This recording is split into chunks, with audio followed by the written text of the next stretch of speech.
What's up, students? Welcome to today's video, and we're just gonna dive right into it with a story. So I have this friend. His name is Luke, but for legal reasons, we're gonna call him Jeffrey. Now, Jeffrey, he is, a great friend of mine. We've been buddies for a while, but I noticed something when we were younger. He would only ever hang out with me on Mondays. And I was like, that's weird because, on Mondays after school, I'd be like, hey, Jeffrey, you want to come over? And he'd be like, yeah, sure, man, I'd love to. And then we'd hang out, have a great time, eat some snacks, all this good stuff.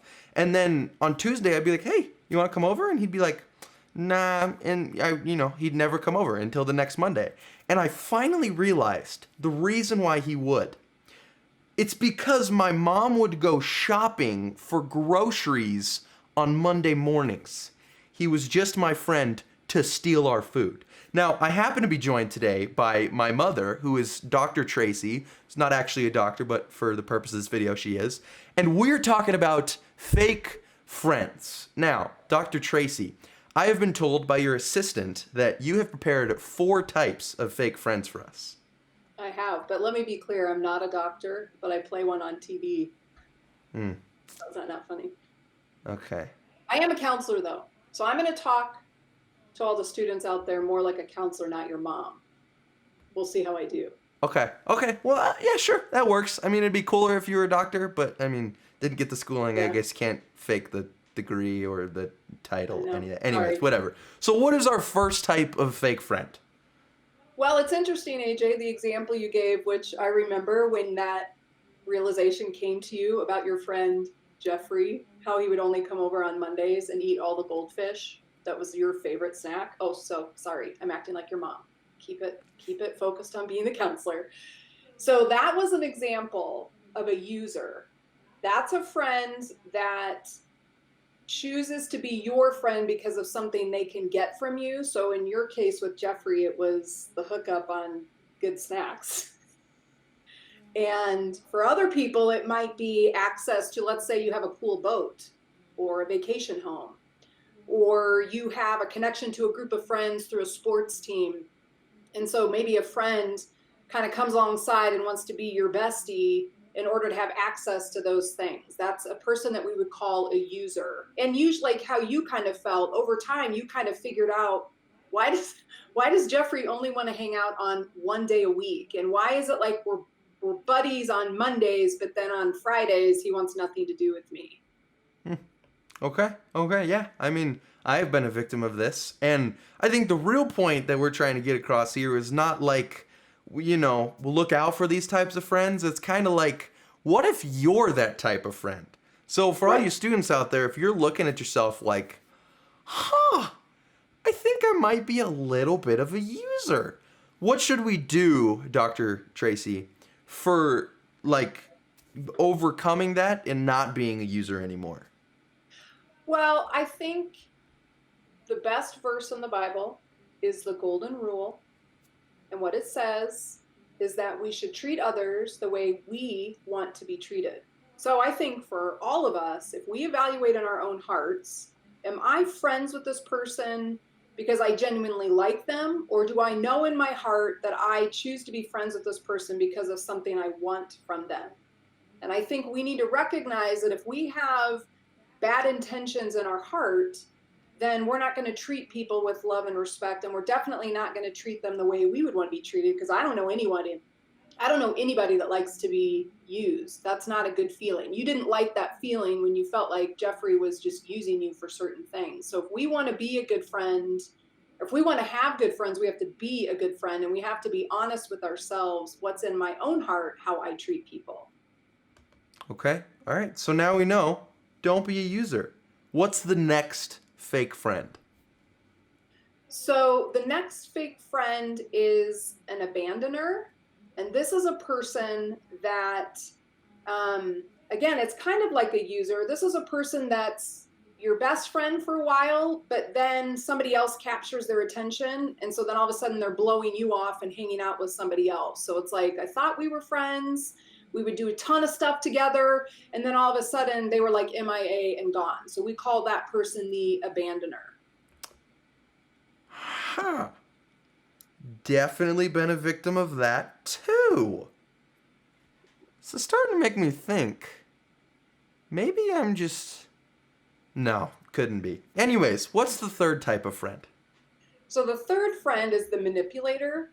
And the manipulator is the friend that really wants to be kind of the center of the attention and wants to have things go their way. So their opinion matters more. If you're trying to make plans for the weekend, they're going to say, no, I don't want to do that. Let's do this. And they just kind of force their agenda. They force what they want to do on the group. And they'll do, whatever it takes to get their way, basically. So that's who we call the manipulator. Mm-hmm. Yeah. These are the kinds of people that are like sore losers. It's not fun to do anything competitive with them because they get too competitive, and then they get when they lose, they try and get you to play like one more point, like double or nothing, or they try and like take away your input and all that. Now you may be wondering, why do I know so much about this? It's because it's me. This is who I am. And student, this is what I'm encouraging you to do because I just did it. Take a look at the end of these 4 and understand which one you are, because it takes a lot of humility, because the manipulator is a bad friend to be, and that's me. So I apologize to all of my friends who have felt how awful I am as a friend, but I am the manipulator, and it sucks. Yeah, and I think that's good to recognize that and be aware of that, because the other thing about a manipulator is kind of their mood is what dictates the mood of the group. So like you said, if it's a sore loser or somebody doesn't get their way, then they're like pouty or they're mad, and it just kind of changes the whole dynamic. So that's not a good friend. That just creates a toxic environment. Yeah, definitely. So, Dr. Tracy, what is the 4th type of fake friend?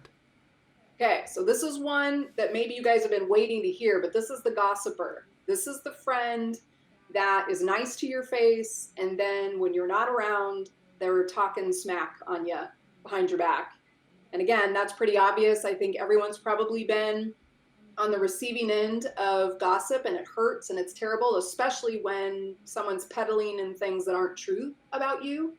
But the gossiper is a friend that you can't really trust because you're not sure if they really like you or they're really for you, right? A true friend is going to protect you and stand up for you and defend you. And a gossiper is a person that's going to leverage maybe information about you to forge an alliance with somebody else, or just isn't a true friend because they're hot and cold. Like when they want to be nice to you, they're nice, but if they don't, then they'll just talk behind your back and try and poison other people against you. Mm-hmm. Yeah, I would say this is not the kind of person to tell your deepest, darkest secrets to. If you just, just right off the bat, Right. It's my biggest input. But okay, so there's the 4 types of friends, the fake friends. And I'm sure there are tons more, but those are like the basic 4. Like, is that kind of what I'm getting at? Yeah. Yeah, and I want to end with this verse. It's from 1 Corinthians 15:33. And here's what it says. Don't be fooled by those who say such things, for bad company corrupts good character.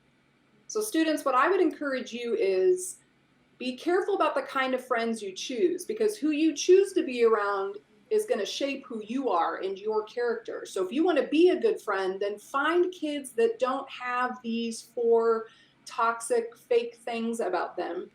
Choose to find friends that practice the golden rule, right? That they treat you the way they want to be treated, that are kind and respectful and don't talk behind your back, that will defend you, because who you choose to be around is going to shape who you become. And even if you want to be around the more popular kids or the kids more of social clout, just recognize that sometimes those kids don't have the best character, and then therefore that's going to have an influence on you that won't be great. Yeah. Okay, so, Dr. Tracy, let's take this angle for a second, kind of like what you just did. But if you happen to have those friends, I know that it's probably best in some cases just like not be friends with them anymore. But I mean, as Christians, we're supposed to be a light to everybody, right? So how do we talk to those types of friends and try and get them to change, basically? Yeah, that's a good question. And I think being direct and honest is always our best approach. So if you have a friend that's kind of like for you with your friend Jeffrey, for example, if you really wanted to kind of get to the bottom of that, you could kindly approach Jeffrey and just say, hey, can I just share something that's kind of been confusing for me? It seems like on Mondays we hang out all the time, but then the rest of the week you don't seem very interested. Is there something to that? And just kind of bring it out into the open in a direct conversation. If somebody is gossiping about you, again, I think the best approach in kindness to approach someone directly and just say, hey, this kind of information has come to me. You were talking to another friend about me. If you're upset with me or mad at me or have something to say, I'd rather you say it to my face. But then I think ultimately we don't have the power to change other people. So if you feel like you have some friends in your life and they have some of these fake characteristics to them, and you've maybe tried to have a direct conversation and they don't respond, then you might just need to choose different friends and change your expectations.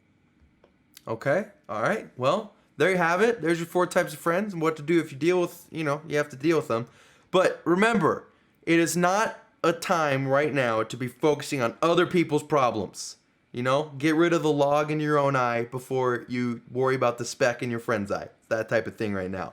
So figure out which one of these traits you have, which kind of person you can be at times. Not saying you're always going to be that kind of person, but everybody has some sort of fake friend trait. So figure that out. Go talk about it with your student group, mentor, youth group, parents, whoever it is. Just go have a conversation. Dr. Tracy, thank you so much for joining us. It's been a pleasure. You're welcome. Okay, well, thank you guys so much for watching, and we will see you in the next video. Peace.